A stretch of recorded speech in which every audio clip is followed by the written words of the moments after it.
Здравейте хора, аз съм Зара и в момента се намираме местност Трън.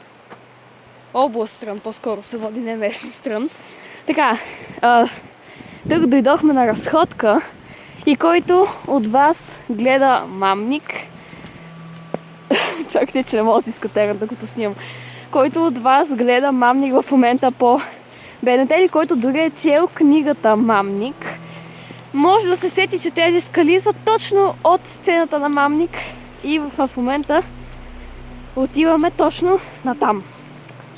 Така, да ви обясня малко, който не е гледал Мамник, историята за легендата по-скоро, за една българска птица, която не съществува, де. Мамник е мистериозна българска книга, по която по-късно е направен и сериал. В момента го излъчват по БНТ. Историята е вдъхновена с стари легенди и разказва за странно и страшно същество, наречено Мамник. Огромна хищна птица, която носи страх и остава следи по хората. В книгата действието се развива във Вракола, село в Трънско, район с много планини, стари села и интереси и истории. Такова село всъщност няма. Истинското село е Филиповци, заради дума за стари хора там. По-хорор филм, някакъв такъв се води. Явно. По-хорор филма. Мисля, че който го е гледал, трябва да знае историята каква е. Мамо! Много се хлъзга от тия обувки! Чакай, идвам, давай. Тук е малко страшно за ходене, честно да ви кажа. Не знам тук дали са били снимките на Мамник, обаче със сигурност от тук са видели скалите. Внимание, опасност от падащи камъни.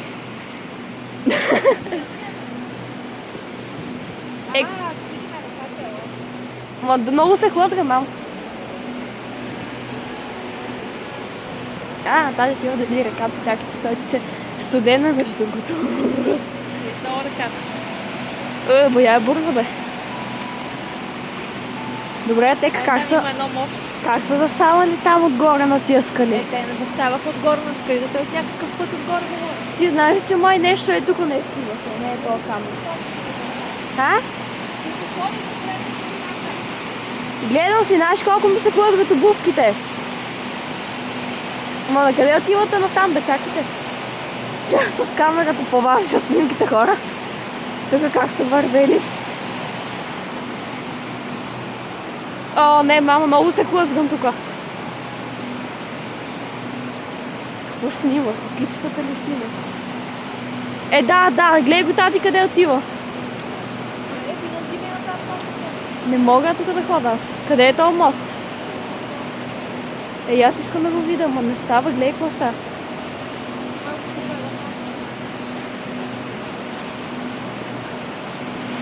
Тук само едно грешно стъпване и падате долу. Не, трябва да се снима. Трябва. Когато правят сериала, част от сцените са снимани в Трънско, но много други са заснети и на различни места в България. И в книгата, и в сериала действието често се развива точно тук, в древото на река Ерма. Може би Мамникът се крие точно тук, където сме и ние. В една от сцените Лазар, който е с амнезия, и Божана се намират срещу тези две скали и Лазар изведнъж си спомня легендата за тях. Първо, аз съм до тука. Ние сме до тука, бе. Да взема ли аз? Ох, набодох се на нещо. Някакъв знак има. Вие отгоре. Това беше ми. О, what? Това е. Тази вие нещо вие, ама какво вие? Не мога да ти кажа. Хора, продължаваме, не знам сега на къде сме, но нещо вие отгоре. Аз ви казвам, че Мамника ще се появи някъде. Сега това, че е сниман филма, това нищо не означава. Тук ще се появи Мамника, 100%. Але хора, аз верно ще обърна назад, че това някой път с тези филми е малко плашещо така. Да ви... Защо снимах цвета? Там не го снимах. Това ли? Да, ти колко близко го снима, точно всеки. Хора! Това цвете мама ви го показах само как мама го снима. Чакайте, че тук накачването е по-лесно. Но ето тук на ето тази скала съм 100% сигурна, че тук бяха снимките на Божана с онзи лазер и ето тук отиваха едно там нагоре. Така че съм 100% сигурна, че тук имаше една от първите снимки, сцени е била точно тук. Сега ще мога ви пусна някои кадри да видите. Сега, мамо, на къде отиваме? Това реално ждрелото ли се води? Какво е това? Това е ждрелото, да. И тук, дали някъде тук изгорите не са снимали се тия пътеки? Нали? И се тия пътеки са снимали хора. Където в момента Изи върви. И ние.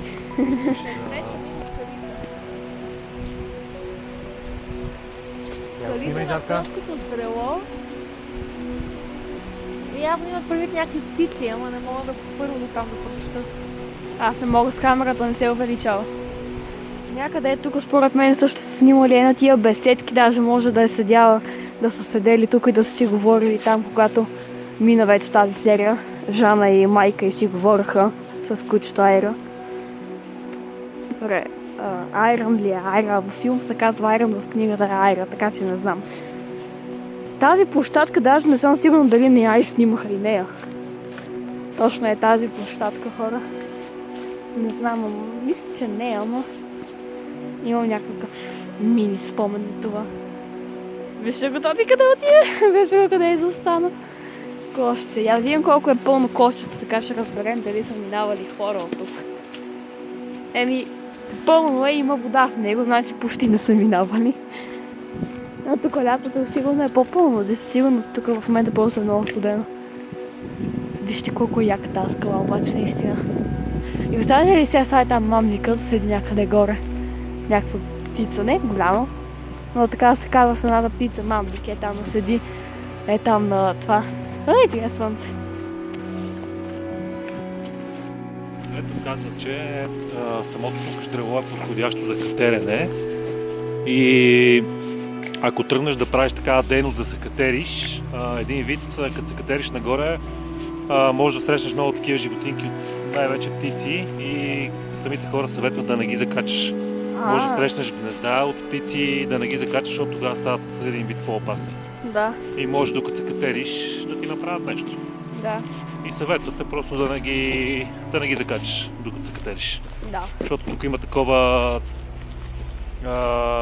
явно са си направили хората... имат и легално такова за катеране, хората да идват тук да се катерат. Ние даже мисля, че миналия път, когато идвахме, досрещахме някъде там.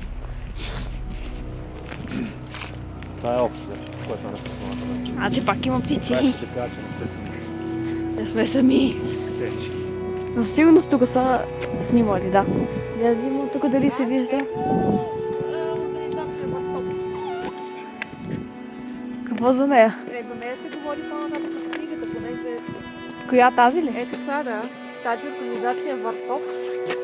Реално те са такива, които искат да освобождават българските землища, селскостопанския бизнес, докато има част от България. Я гледайте колко много хора.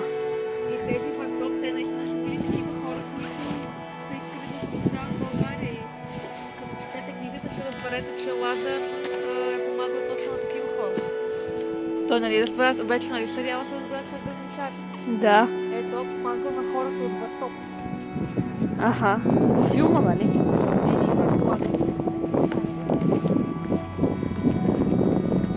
Ждрелото на река Ерма. Значи реката се казва Ерма, хора. Ерма Ривър Горч. Джордж е горче. Така, хора. Първо, в момента се намираме се в село Филиповци или Въркола от филма и книгата и в момента се намираме на старическия дом, където реално, нали, започват и събитията. И между другото този старически дом, той функционира, само да кажа. И сега ще го снимаме. Лошото обаче, че заради тия храсти не се вижда много. Това къде е, бе? Чакайте се, оставите.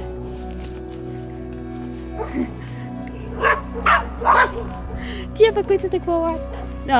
Не знам откъде хора да ви снимам. Реално е това там е. И без и тия тук не се виждаха. Тия тук. Как да...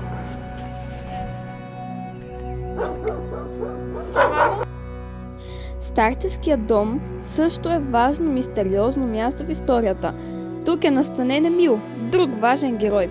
Дали това е домът от сериала, не сме сигурни, но в Трънско това е единственият дом от типа и на него е базиран този в книгата. То хора, то няма много какво да ви показвам. Да, ти видяхте как ходи с бялците. Тук мисля, че е поизоставено, дали? Тук щом коли дори на този вид не минава. Обаче виж колко е хубаво там планината, гледай това. Тук има някакво куче лаещо, но това куче не знам. Какво прави тук? Тук има някакъв тротуар. Не знам. Тя май не е от Въркола, те май не са от Въркола. Тук поне има тротуарче.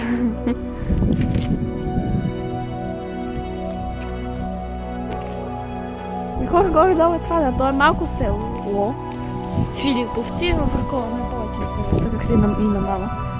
По-хубаво във Въркола това да се беше казало. И рано това е старческия дом, който са имали предвид в книгата. Давай на обратно, тати. Е там. Тая къща виж какво. Тая хубава къща с някакво знам. Това къщенца е много приятно. Ага. И май си живеят тук хора. Има кола. Сега дали живеят лятото или си идват лятото или... Тук няма нито... Тук назад няма магазин, няма те сигурно хора чак до Трън. Тук няма някакъв по-голям такъв магазин, примерно да си пазаруваш по-голям супермаркет, тук всичко е затворено, хора. Не, може би отворено, но днеска и неделя. Те ако са решили да не работят цялата и неделя. Не знам защо, но... Мина Злата наистина е съществувала. Тя се намира в района на Трънско, близо до село Зелениград. В миналото там са правени проучвания и добив на руда, защото в района има находища на злато и други метали. Мината е работила преди много години, но по-късно е затворена и днес от нея са останали само следи и спомени. С времето мястото се превръща в част от местните легенди и истории. Затова не е случайно, че в книгата и сериал Мамник се споменава мина със същото име. Тя добавя още мистерия към историята и към легендите от този красив, но малко загадъчен край на България. Хора, може би мога да ви кажа чао. Отиваме някъде да ядеме. Някъде, не знам къде, ще видим. Може би Макдоналдс, но той е по-натам. Хора, това беше. Не знам, дано да ви е харесало. Оставете лайк, подиграйте се и чао!